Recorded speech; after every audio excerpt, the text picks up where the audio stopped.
கஞ்சா போட்டு, சரக்கு போட்டு இந்த புள்ளிங்கலாம் ஏரியால ரொம்ப ஆட்டம் போட்டாங்க. இதுக்கப்புறம் அவங்க ஆட்டம் போடுவாங்களா இந்த இவங்க ஆட்சில? ஆட்டம் போட்டாங்கன்னா வேற மாதிரி ஆயிடுவாங்க. அவ்வளவுதான். உயிர் உயிர் உத்தரவாதம் கிடையாது. என்கவுண்டர் போட்டுருவாங்க கண்டிப்பா. நம்ம தன் கடமை செய்யும். சரிங்களா? ம். ஏன்னா இப்ப ஆட்சி வேற மாதிரி லெவல்ல இருக்கு.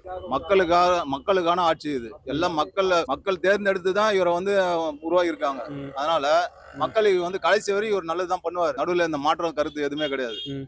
இது வரைக்கும் ம். விஜய் பொறுத்த வரைக்கும் ம். சினிமால எல்லாருக்கும் நல்லது தான் பண்ணிக்கிறாரு. ம். எந்த ஒரு கெட்ட ஒரு இதுவும் கிடையாது.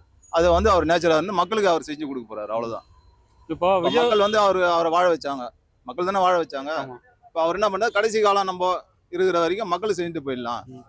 அப்படின்னு உள்ள வந்திருக்காரு. எம்ஜிஆர், ஜெயலலிதா மாதிரி. பாவம் அவரால கடவுள் தான் அவருக்கு துணையா இருக்கணும். இப்போ சினிமால பார்த்துருப்பீங்க விஜய் அவர்கள் அந்த ரவுடிகள, அந்த கஞ்சா வியாபாரம் நடக்கிறத. இப்ப நிஜத்துல பார்க்கும்போது எப்படி இருக்கு? நிஜத்துல பார்க்கும்போது இன்னும் டெரரா இருக்கு. படத்துல பாக்குறதோட இப்ப நிஜத்துல பாக்குறது டெரரா இருக்கு. ம். அதே மாதிரி மக்களுக்கு அமைதியா இருக்காங்க.